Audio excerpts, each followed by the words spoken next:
उप मुख्यमंत्री का पद दिया है प्रेमचंद जी बेरवा को, इसके लिए खुशी की बात भी है और एक मेरे लिए दुख की बात भी है। मौका देती है, बना देती है, लेकिन उनकी आवाज़ बुलंद नहीं करती, उनकी सुनने नहीं देती है। पद बनाने के लिए थोड़ी होता है, उसकी बात रखी थी, बात सुनते हैं, बात नहीं मानते हैं पार्टी वाले। तो ऐसे झूठा लॉलीपॉप देने से कोई मतलब नहीं है। भाजपा द्वारा हाल ही के अंदर मुख्यमंत्री के साथ 2 डिप्टी सीएम बनाए गए हैं। एक डिप्टी सीएम दिया कुमारी जी को बनाया गया है, दूसरा दलित समाज को मौका दिया गया है, जहां डॉक्टर प्रेमचंद बेरवा को डिप्टी सीएम का पद सौंपा गया है। हमारे साथ बात करने के लिए मौजूद हैं बेरवा समाज के कई लोग, जिनसे हम जानने की कोशिश करेंगे कि ये जो पद प्रेमचंद जी बेरवा को सौंपा गया है, डिप्टी सीएम बनाया गया है, इसको वो क्या सोच रहे हैं, इसके क्या मायने वो लगा रहे हैं। देखिए क्या सोच रहे हैं इसको लेके। देखो, भारतीय जनता पार्टी आम कार्यकर्ताओं की पार्टी है। एससी समाज के लोगों को मौका दिया गया है, दलित समाज के व्यक्ति को जो दूदू से प्रेमचंद जी बेरवा है, उनको मौका दिया गया है। तो जो आम समस्या हैं, जो एससी के जो मूलभूत जो जिनकी जैसे दलित उत्पीड़न के केस हैं, तो वहाँ तक बात रखी जाए सारी मामलों के अंदर। और भारतीय जनता पार्टी आम कार्यकर्ताओं की पार्टी है, जिसमें एक आम कार्यकर्ता को एक आम बिल्कुल निजी उसको मौका दिया गया है।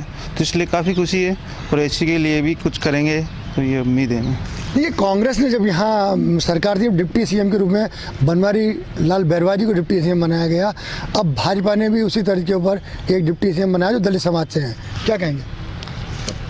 हमारे लिए ये गर्व का विषय है कि अब तक हम सभी ने यही सोचा था कि शायद दूसरी पार्टी बेरवा समाज को मौका डिप्टी सीएम के लिए नहीं देगी। तो ये एकदम से हमारे समाज में खुशी की लहर है कि हमारा प्रतिनिधित्व मतलब इन्होंने स्वीकार कर लिया है और इस बात को मान लिया है कि भाई इनको प्रतिनिधित्व देना ज़रूरी है। तो हम भी अब यही अपेक्षा करते हैं कि हमारे जो बेरवा समाज के डिप्टी सीएम साहब बने, वो समाज की समस्याओं को प्राथमिकता देंगे और हमारी आवाज़ को उठाएंगे। ये क्या सोचा था पहले जब ये घोषणा हो रही थी, उससे पहले क्या दिमाग में था कि किसी भाजपा जो है दलित समाज के किसी व्यक्ति को डिप्टी सीएम बना सकती है? क्या मैं सबसे पहले तो भारतीय जनता की राष्ट्रीय कार्यकारिणी को बधाई देना चाहता हूँ, जो कि बेरवा समाज पे विश्वास करा और उन्होंने 6 टिकट दिए बेरवा समाज को भारतीय जनता पार्टी, और 6 के 6 जीत के आए। उनमें से एक उन्हीं के बीच में से एक ऐसा शख्स था प्रेमचंद बेरवा, जो कि नीचे कैटेगरी से और दलित समाज से था, और उनको खुद आश्चर्य हुआ कि मुझे सीएम बनाया, डिक्लेयर किया, उनको डिप्टी सीएम बनाया। तो वो बहुत खुशी की बात है। और ऐसा है कि वो बहुत पढ़े लिखे आदमी भी हैं, तो समाज के लिए कुछ करेंगे और हर समृद्धता समाज के लिए भी करेंगे, दूसरे समाज के लिए भी करना चाहिए और सभी समाज के लिए भी करना चाहिए। और जो हमारा समाज है बहुत पिछड़ा हुआ है, आज एट्रोसिटी एक्ट बहुत होते हैं, महिला उत्पीड़न बहुत सारी चीज़ें होती हैं, उसके अंदर हमारे आगे पुलिस प्रशासन या और प्रशासन, हम पहले कांग्रेस राज में देखें कि बहुत कुछ हुआ, लेकिन कोई सुनने वाला नहीं था। अब हमारा एक बेरवा समाज का एक प्रतिनिधि मिला है, तो हम आशा करते हैं कि वो हमारे लिए बहुत कुछ करेंगे। ये मैं अपेक्षा करता हूँ उनसे। बहुत बहुत धन्यवाद। देखिए दलित उत्पीड़न के लेकर बात आती रहती है कि लगातार कैसे चलते रहते हैं, कांग्रेस सरकार के अंदर बार बार इस तरह के आरोप लगते रहे कि, लेकिन क्या लगता है कि अब जब प्रेमचंद जी बेरवा को डिप्टी सीएम बनाया गया है तो कुछ बदलाव की हवा देखने को मिलेगी हमारे को, और समाज भी कुछ जागरूक होगा? सबसे पहले तो मैं केंद्रीय नेतृत्व का धन्यवाद देना चाहता हूँ, मोदी जी का, जिन्होंने आम कार्यकर्ताओं को एक डिप्टी सीएम बनाकर ये मिसाल कर दी। भाजपा में ये मिसाल होती है कि मतलब एक छोटे से छोटा कार्यकर्ता भी बड़े से बड़ा पद ग्रहण कर सकता है, इसमें कोई वंशवाद नहीं है बीजेपी में। और दूसरी बात ये कि उनको बहुत बहुत बधाई हो, जिससे हमारा मान सम्मान बढ़ा है, मतलब मोदी जी ने बेरवा समाज को प्रतिनिधि देके। और हम ये अपेक्षा रखते हैं कि दलित उत्पीड़न के जो मामले कांग्रेस राज में थे, वो अब कमी होगी उनमें काफ़ी, उनमें अब उनमें लोगों में जागरूकता भी आएगी और लोग इस समाज के प्रति समर्पित हैं। और इसी के साथ मैं धन्यवाद चाहता हूँ। देखिए मूल बात यह है कि अब 2024 का लोकसभा चुनाव भी सर के ऊपर है हमारे, तो क्या लगता है कि ये जो फैसला हुआ है, क्योंकि दलित समाज अभी तक कांग्रेस का परंपरागत वोट बैंक माना जाता रहा है, तो ये कोई एक पॉलिटिकल इनिशिएटिव लिया गया है कि ताकि जो दलित समाज है वो भाजपा से जुड़े? सबसे पहले तो मैं आपके मीडिया के माध्यम से हमारे जो उप मुख्यमंत्री बनाए गए हैं उनको भी बहुत बहुत धन्यवाद। मैं सबसे पहले तो उन बाबा साहब को नमन करता हूं जिन्होंने विधान परिषद में जो आरक्षण लागू किया था, उस आरक्षण के माध्यम से ही आज हमारे जो निचले स्तर पर दबे हुए लोग थे जिनको उठाने का काम किया गया, संविधान में दी गई थी, उसके तहत ही इनको उठाया गया है। और समाज की आवाज़ को उठाए जाने के लिए हमारा प्रतिनिधि वहाँ पे स्थापित किया गया है। और समाज की जाजम है, और समाज की जाजम ये चाहती है कि जो व्यक्ति आपका फ़ोन उठाए, जिसको हमने मनोनीत किया है, सरकार ने मनोनीत किया है, उसके लिए हम आभार करते हैं। लेकिन हमारी समस्याओं का समाधान करने के लिए भी वो फ़ोन उठाए, हमारी समस्याओं का समाधान करे तो वो आगे बढ़ सकते हैं, अन्यथा हम वही ठगे से महसूस करेंगे। देखिए, लगता है ये सामाजिक समरसता को लेके जिस तरह की बात है कि उनको बनाया गया, एक राजपूत समाज से बनाया गया, तो अब किस तरह की अपेक्षाएं समाज कर रहा है प्रेमचंद जी बैरवा से? सबसे पहले तो मीडिया के माध्यम से मैं बधाई देना चाहूँगा डॉक्टर प्रेमचंद जी बैरवा को, जो केंद्रीय नेतृत्व ने और प्रदेश नेतृत्व ने विश्वास करके जो उन पर विश्वास जताया है। पहली बार बीजेपी ने बैरवा समाज को डिप्टी सीएम के पद पर सुशोभित किया है, उसके लिए मैं केंद्रीय नेतृत्व और प्रदेश नेतृत्व को बहुत बहुत धन्यवाद देना चाहूँगा। इससे पहले भी बैरवा समाज से बनवारीलाल जी डिप्टी सीएम रहे हैं, पहली बार ही यहाँ पे बीजेपी ने ये बनाया है डिप्टी सीएम डॉक्टर साहब को, उनको भी मैं बधाई देना चाहूँगा। और किस तरह की अपेक्षाएं हैं उनसे? जिस तरीके से एट्रोसिटी एक्ट में और दलित उत्पीड़न में, महिला उत्पीड़न में जो केसेस जाते रहते हैं, तो इस बार हमें प्रतिनिधित्व करने का मौका मिला है और मैं उनसे अपेक्षा करूंगा कि इस और वो ध्यान दें और कम से कम ये केस हो और उसकी बुलंद आवाज़ के साथ उसको विधानसभा में उनकी आवाज़ को उठाया जाए और उस पर सही फैसले लिए जाएँ। इनका कहना है कि विधानसभा में दलितों की आवाज़ बुलंद होनी चाहिए। देखिए, भाजपा लगातार ये आरोप लगाती रही कि महिला उत्पीड़न, दलित उत्पीड़न सबसे ज़्यादा कांग्रेस सरकार में रहा। अब क्या अपेक्षा कर रहे हैं इसको लेकर? सबसे पहले तो मैं जनता पार्टी के जो बनाया है का उसमें बहुत धन्यवाद देना चाहता हूँ और साहब ने डॉक्टर साहब को। क्या अपेक्षाएँ कर रहे हैं उनसे?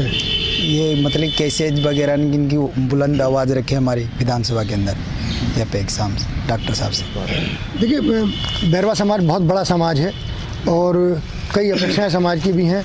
अब डिप्टी सीएम के रूप में प्रेमचंद जी बैरवा को मौका मिला है, किस तरह की आशाएं, अपेक्षाएं और उम्मीद है, ख़ासतौर से ये कि अब आगे क्या भाजपा का ये कोई पॉलिटिकल कार्ड रहा है चुनाव को लेके, या ये एक सहज प्रक्रिया रही है पूरी? क्या मैं डॉक्टर प्रेमचंद जी को उप मुख्यमंत्री बनाने पे पूरी समाज की ओर से, हमारी सभी की तरफ से तहे दिल से धन्यवाद देना चाहता हूं।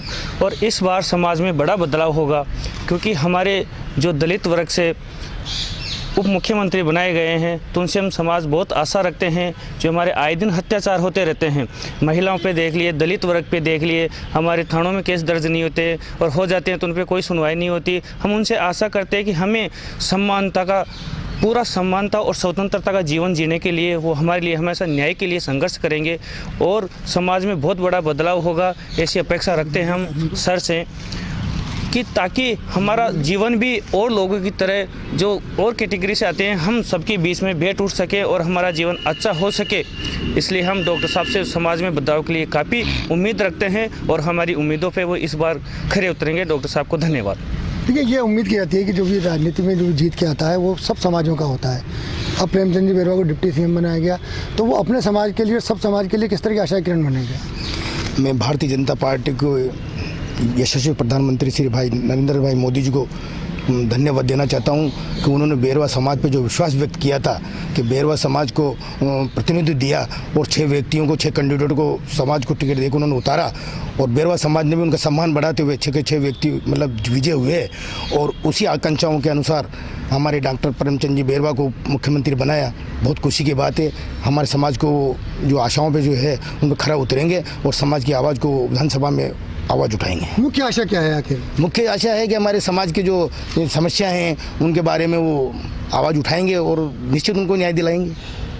तो देखिए, प्रेमचंद जी बैरवा को डिप्टी सीएम बनाया गया है, समाज की अपनी आशाएं, लेकिन और समाज भी आशा से देखते हैं डिप्टी सीएम का जो पद है, एक बड़ा पद है, तो उनसे किस तरह की उम्मीद करेंगे कि सब समाजों को साथ लेकर चलें, किस तरह की बात करेंगे?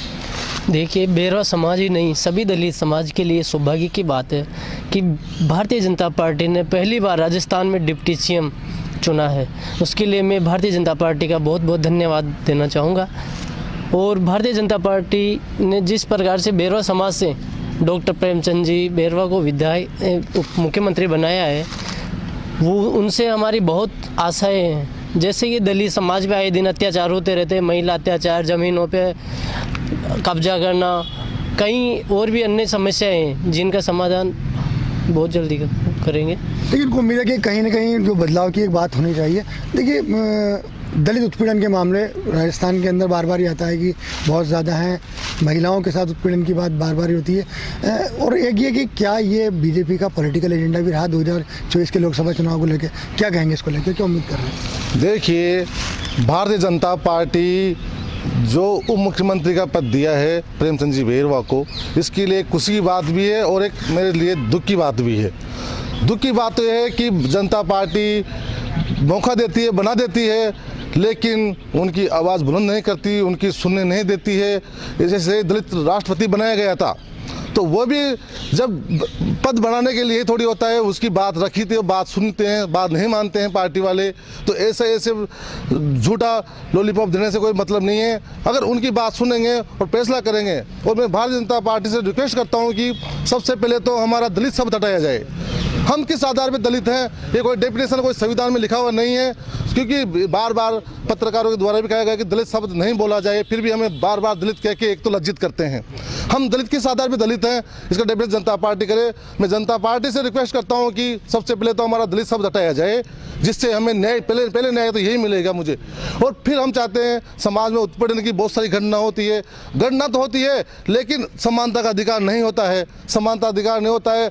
एक स्वतंत्र पार्टी होती है, जनरल कैटेगरी के व्यक्तियों को तो न्याय मिलता है, लेकिन हमें न्याय नहीं मिलता। हम न्याय की गुहार लगाते लगाते थक जाते हैं, कलेक्टर पे धरना देते हैं, धरना से हमारी रिपोर्ट दर्ज होती है, हमारी ज़मीनों पे कब्जा है, कलेक्टर पे आदेश है, लेकिन फिर भी हमारी ज़मीनें नहीं छूट पा रही है। आज भी हम वो इसी कतार में खड़े हुए हैं जहाँ पहले खड़े हुए थे, लेकिन फिर भी हमें न्याय की कोई आशा की नहीं दिख रही है। बाकी ये लॉलीपॉप दे रखा है। लोकसभा चुनाव को देखते हुए डिप्टी सीएम बना दिया, लेकिन डिप्टी सीएम की बात नहीं मानी जाएगी। जब राष्ट्रपति की बात नहीं मानते डिप्टी सीएम, तो कहाँ हटता है? तो ये थे देखिए लोग, बेरवा समाज के लोगों की बात, जिनका कहना था कि एक तो उनको अब प्रेमचंद जी बेरवा से उम्मीद है कि उन्हें समानता का अधिकार मिले, उनकी बात को जल्द से जल्द सुनवाई की जाए।